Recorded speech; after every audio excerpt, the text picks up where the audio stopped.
Hello and welcome to the LA Venture Podcast. This is Minnie Ingersoll, host of the podcast and partner at TenOneTen. TenOneTen is an early stage venture fund based in Los Angeles. We're all technical founders who like to invest in technical founders. As one of LA's earliest seed funds, we've gotten to know the other investors here, and this podcast is a fun way for us to catch up with some of the other great LA investors. Today, I am with Clinton Foy. Clinton is one of the 4 managing partners at Crosscut. Crosscut is one of LA's largest early stage funds and one of the most established.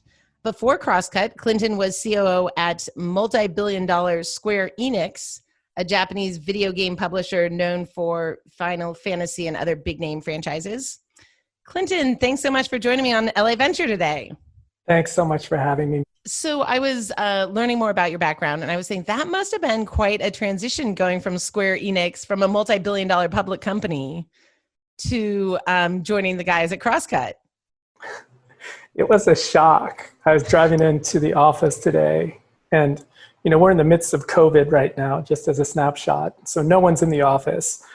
And going from a 300-person office and a 3,000-person company at Square Enix, where I had 2 executive assistants to book everything that I wanted, to a fund that I think was investing out of a $15 million fund. And I was an unpaid venture partner. I had 0 salary for the first year and a half. It was quite a shock. It was a lot of kind of relearning and learning to hustle again and learning to just network my ass off. No, I think a lot of people don't realize how much venture is just like being at a startup. It is, especially when you're at a seed stage VC like we are. But you guys are still a early stage venture fund. Right now, if you can share, what are sort of typical valuations or valuation ranges that you might be investing into? Sure. So I forgot who said it, but somebody said, who's smarter than me, your fund size is your strategy. And I think that makes a lot of sense. So we're investing out of a $125 million fund. So that puts us squarely in the mature seed investment category. So we invest anywhere from $1.5 million to $2.5 or $3.5 million. And we flex down and we flex up. We'll lead or co-lead. And the valuations that you guys are doing, has that changed much? So it's a great question. We've seen it definitely flex up over the last 6-7 years since I've been at Crosscut. We still see, a decent number of first-time founders come in with, call it $5 million valuations post. It seems like more common, a seed round looks more like a $10 million post right now, raising 2 or 2.5 million. And then we have, Silicon Valley style deals where they're, a $15 million post or a $20 million post in the first round of funding. And of those, how much are you personally still focused on gaming and eSports? Because that's, you got such a strong background there, and LA is such a natural fit for that. Yeah, I would say initially the first company that I invested in was called Super Evil Megacorp. And I love it. Yeah, it was a gaming company and a game platform with its own proprietary game engine.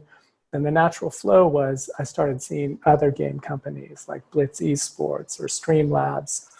Those were also game platforms and game companies. And then I co-founded the Immortals game company, the Immortals eSports team. I didn't want to be pigeonholed in just doing that. I also wanted to do broadly more consumer stuff, broadly more streaming, broadly more mobile, and also look at new platforms and emerging platforms. And so that's what I've been doing over the last 2 to 3 years as well, is continue to look at games, eSports, but also broadening out into other categories. And so I think it's a really robust, interesting ecosystem, but it's also in some ways insular, and you kind of have to know who the players are, what you're doing in it. It's hard to be kind of a tourist investor in that space. If I'm building a game, do they all become eSports? Do people compete in, some are obviously I don't think there's a SimCity for league or something, but do they all become leagues? Do they aspire to? No, the gaming ecosystem is really, call it $150 to $200 billion a year business. And that's, the Microsofts and the Sonys and the Amazons and all the publishers, all the developers. That within itself, there's all of these different genres. There are console games, there are PC games, there are mobile games. And a sub-genre within games is eSports. And eSports is one of the fastest growing year over year categories within games. And it's grown from 0 10 years ago to, call it, a $2 to $3 billion a year business. But it's probably, in terms of compound annual growth, the fastest growing category within games, one of those. And it's one that's captured the imagination, because I think when people think, what does the future of sports look like? What does the future of entertainment look like? What does a post-COVID world look like? People say, oh, well, esports makes a lot of sense. Baseball, football, soccer are 100 years old. And those professional leagues are things that have been around for a while. But what does the next iteration of that look like? And a lot of people are saying, well, esports could be that. And I actually don't even understand how regular sports work. But, in the NBA or something, there are franchise teams. And Immortals is a team that competes in one of these leagues. Whereas like tennis, as I understand it, just has like tournaments. And so Immortals, tell me more about Immortals. Sure. So in 2015, I met a young gentleman named Noah Winston. I say young because he was 19 years old. And he was considering dropping out of Northwestern to start a professional esports team. And I thought, that's a fucking crazy idea, but I love it. I've always wanted to have an esports team since I saw one of the first League of Legends championships back in 2010, 12, 13. And in 2013, it was at the Staples Center. And I just thought that's an amazing new industry where you can watch people play games. You can fill out Staples Center, with 20,000 screaming fans from around the world, and it'll sell out. And then, 20 million, 40 million people will watch it from around the world. When I met Noah in 2015, young, talented, super smart, genius, I thought, but really raw as an entrepreneur and as a founder. I got to know him, and over the course of 3 or 4 months said, listen, let's do this. Let's start an esports team together. I don't know if Noah could have raised the money on his own or started it on his own. He might have, but I knew that by helping him out, we had exponentially better chances together doing it. And Noah really became the face and the CEO of it. I was the executive chairman. So since then, Sequoia and Founders Fund and Bessemer have all invested into esports teams, and there's been a rising tide of esports, and that felt really good. Wow. I hadn't really thought about the fact that like Immortals backed by Crosscut could be competing with whoever else backed by Sequoia. Well, I don't want to take responsibility for that. It was more like we spotted a trend early and we jumped on it. And how does the money flow in for like Immortals or for one of these teams? Like, do you win prize money and do you have to pay? Is it like a franchise team in a league where you have to pay to be in the league? Yeah, so you do have to pay franchise fees for the established franchises. So League of Legends has a franchise fee, Overwatch has a franchise fee, Call of Duty has a franchise fee. When Valorant eventually franchises, it'll likely have a franchise fee. And so there's a cost to doing that business. Part of why we raised money back in 2015 was to buy in another team that was already in League of Legends. And that's a cost to doing business. But I think the more interesting thing is, are those franchise fees going up? Where does the value go to? Who holds that value? And is it the teams? Is it the publishers? Is it the distributors? It's something that's still in flux right now. We're really in the first few years of, the NBA or the NFL or Major League Baseball. And so a lot can change. I hope that Immortals is going to be one of those professional teams that's like the Dallas Cowboys and is around, 50 years from now. In terms of, prize money, that's actually a very small amount of the winnings and the revenue flow. revenue flow also comes from sponsors, the Coca-Colas of the world, or the Mountain Dews, or Logitechs, or Alienware, or Dell Computers. They invest a lot into the space because they want to get in front of that valuable demographic of 18 to 34-year-old, millennials. It's just funny. It makes sense, but it's Mountain Dew and Logitech. I like that. I think you said 150 billion, 200 billion, a few billion here or there. That money, is that coming from game sales, or is that the skins? I don't play games, Clinton. So I'm just new to this. The skins, I just, So virtual items and skins, selling of skins, is something that's been around for a while. Back even when I was at Square Enix and COO there, we had a game called Final Fantasy XI, and people sold skins, or they sold virtual characters or virtual items on third-party sites within those games. So you could have a virtual sword that was worth, $10 or $100, or the character could be worth a few $1,000s if you built it up. And so that's a component of business. That's not actually really tracked that much within that 150, and I said to $200 billion. There's a whole gray market area that isn't, I think, captured. And that $150 billion market really is hardware sales of Microsoft Xboxes and consoles. It's mobile app sales. So, on the App Store with Apple, we all have phones and we all have app stores, either Google Play or Apple. The majority of the revenue on those app stores are games, and they're virtual items in those games, or they are games themselves, or they're subscriptions within those games.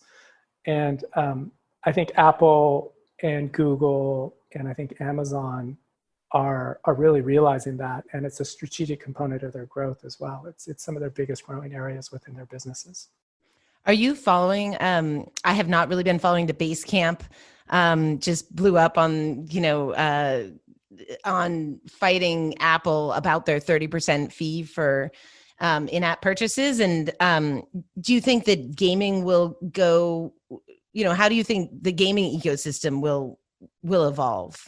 It's a great question. I mean, for a while, in some ways, Apple really had a monopoly on mobile games. And then Google Play has come along. And, Google Play also is pay to play in some ways, where if you have something on their platform, you're paying 30%. And I think that maybe that 30% is something that's a holdover from traditional publishers, traditional developers, and it's something that Steve Jobs thought up in his head quite a while ago. And I think that's changing. I would suspect that comes down as more competitors come in as platforms within the ecosystem. And you see Discord, or you see Amazon having its own platform. It'll be interesting to see. I want to talk about maybe one other startup that I think is really interesting called PlayVersus, which is a platform founded by Delane Parnell, who's one of our CEOs who we backed early in the first round of financing. They've since raised about $96 million. They're based here in Santa Monica. Delane's a super dynamic Black entrepreneur and sole founder from inner city Detroit. He really, as a mission, wanted to elevate eSports as well. He played sports and eSports all throughout high school and at college. And he said, why isn't there a high school eSports league like there is for football? Why isn't there, you're able to play for an eSports state championship? And it meant so much to him that he said, I want to do this and I want to create this myself. And, we were lucky to get in the first round financing. And it's you can play now for state championship alongside and get that glory for your school and for yourself, and then set yourself up for scholarships for college, which is also what PlayVersus is getting into now. Yeah, I saw him speak and he was so powerful. Yeah, I think I saw some statistic that was like 2.5 billion people in the world are playing mobile games. It was something mind-blowing to me. So it's certainly an interesting area. Okay, so you and we were both just briefly talking about Brian Garrett's episode on LA Venture. And he talked about how he shared the Enneagrams for all of you. And Clinton, I don't know if you remember, he called you an investigator. And he said that means that you have all these deep thoughts, but you don't always share them with him, or something like that. It was interesting. I think Brian was also the challenger, which isn't surprising if you know Brian. He's very competitive. And the investigator Enneagram, it shares the same personality types, and probably saying too much, with Einstein. That's good. That's good. That's strong. Right. I forgot what Brian shares the same with, but it's someone who thinks deeply and looks at trends, reads a lot, internalizes a lot, and thinks about, the future, or thinks about the past, or thinks about, what could be. The Buddha is also another one who shares that space. Oh, that's great. Good. You're like a mix of Buddha and Einstein. Yeah. So I don't think it was that bad. And according to our coaches who helped us out with this at Evolution, they also said the prototypical VC is actually an investigator. So one who would fit that Enneagram type is also Peter Thiel from Founders Fund. Great. Keep going. But you also have a tendency to internalize too much and not to communicate with your coworkers or with your colleagues. And in your very best, you could be an Einstein, or you could be a Buddha. At your very worst, you could be a raving psychopath who is very paranoid and doesn't want to share any of those things. So, you have positives and you have negatives. And I think the key is to understand your own personality, to understand your communication style, your investigative style, your investing style, and then figure out what your teammates are, and then be able to work together as a team to get the best results that you want. And I'm grateful that we're all very different at Crosscut. Brian Garrett is really the heart and soul of Crosscut, super empathetic. He went through some childhood trauma and is very vocal about that and understands, it really pushes us to communicate better as a team. Rick Smith, he's an achiever type. And also, I think is really considered in some ways the godfather of LAVC. I mean, he was investing in LAVC as one of the first investors, and backed some of the original VCs in LA and in Silicon Valley as well. And Brett Brewer is, in many ways, an iconic entrepreneur and founder within LA, and founded Intermix, MySpace, and sold it to Fox for $750 million. And probably one of the most enthusiastic, spokespeople for Crosscut, and very gregarious, and is always out there in the community talking. He should be on your podcast. He does a great job of telling the Crosscut story. Yeah, no, I was going to ask you who your favorite is. It varies. It honestly varies week to week and day by day. Rick made time to meet with me and was the first person who brought me in and kind of mentored me and said, hey, Clinton, if you want to get into VC and you're interested in going from Square Enix to VC, we need a games person who understands interactive and mobile and streaming. Why don't you just come to our partners meetings and just start looking at pitches and bring some deal flow, and we'll send you some deal flow and we'll see what happens. And that's always been super, I think, impactful to me. And, it models for me the kind of behavior that I want as well in all VCs, which is be open to it, be welcoming. Think about, giving those people a chance who, are knocking on the door, and let them up. And in many ways, I have to say that, Brian and Brett are like brothers, and Rick is kind of like that father figure of Crosscut in some ways. He doesn't want to be seen as like that older guy at Crosscut, but in some ways he is, and he helps to hold it together. So it's hard to say where that is. By the way, we're actively recruiting for a sister figure as well. I would love to bring on a great female partner. I mean, the women, we have like a little secret network. So you kind of need some more women in your partnership for sure. So you can tap into our secret networks. But let's talk about, we're still, really, I think all of LA, all of the world right now is talking about Black Lives Matter. Do you have any thoughts on how else LA and LA Venture can build a more equitable ecosystem here? The three guys who founded Crosscut, Brian, Brett, and Rick, thought about as well is, hey, we are three white guys, and let's bring some diversity to this partnership. Let's bring some different thought leadership to this partnership. And I was grateful it was me. Yeah, I mean, and also we're only audio, but you are not white. That's right. Sorry, stating obvious things here. Sorry, I am Chinese American, and my kids are growing up speaking Chinese thanks to my wife. I don't really speak Chinese that much, but I spend a lot of time in Asia as well. And I also really, I think, have thought hard about who to invest in. You know, we see 4,000 deals a year and opportunities to invest in amazing entrepreneurs a year. And I've maybe led 12 investments or so over the last 6 years or so. And I just went through the stats earlier this morning, and 10 of those 12 teams have had people of color or Black founders or female founders. And of those 10, 3 have had African-American Black founders. And I can do better than that. I know I could do better than that, and I want to do better than that. I mean, but those have been great teams, and they've, I think, been financially, successful and good investments for Crosscut. And it was just the lens that I was looking at was these are the best teams that we can find. I feel comfortable with these teams. I want to invest into these people because I believe in them. And it's going to create a great outcome. I also think, I wonder if games is a field that has more diversity. I tried to hire women into my used car startup, and it was pretty tough, actually. But I think some of these investing in founders, I also think some industries lend themselves to more diversity.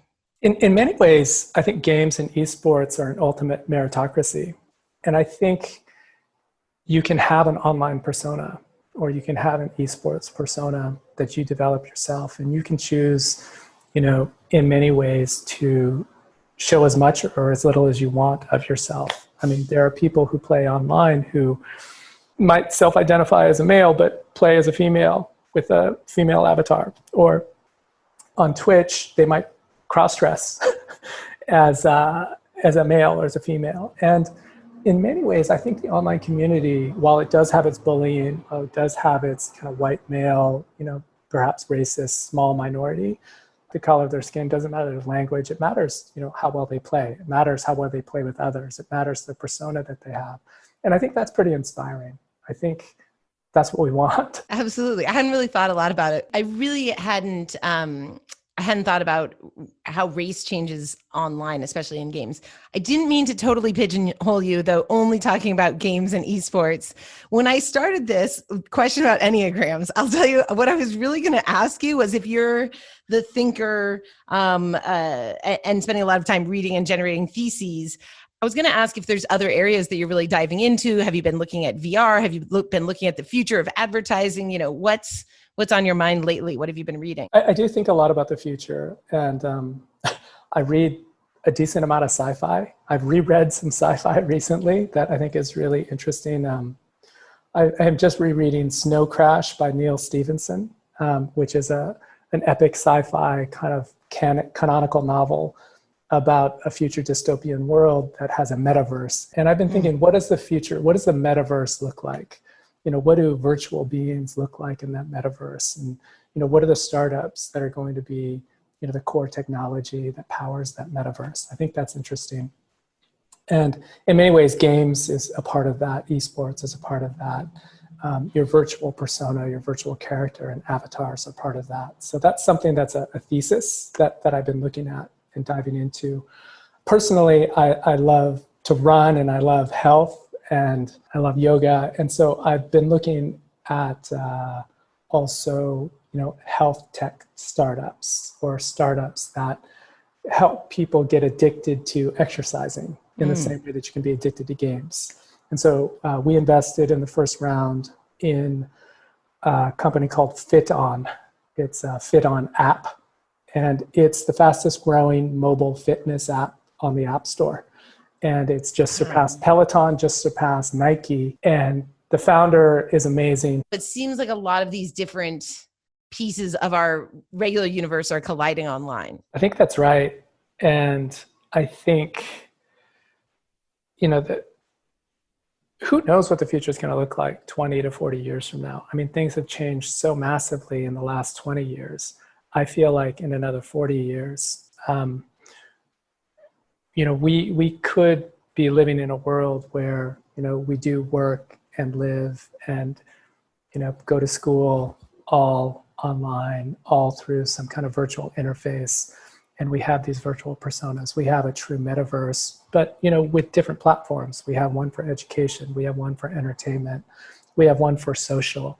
And, we're starting to see that now. We're starting to see that in what we're doing right now through Zoom or through Google Hangouts or in Epic's case through Fortnite. And those are all in their own ways little metaverses of this is how people interact with each other through this business environment, how people play and see concerts through, their play environment. But will that all join together? Will that be stitched together? I'm interested in that startup that stitches all of those together and makes it seamless in some way, and that allows you to have a persona in all of those.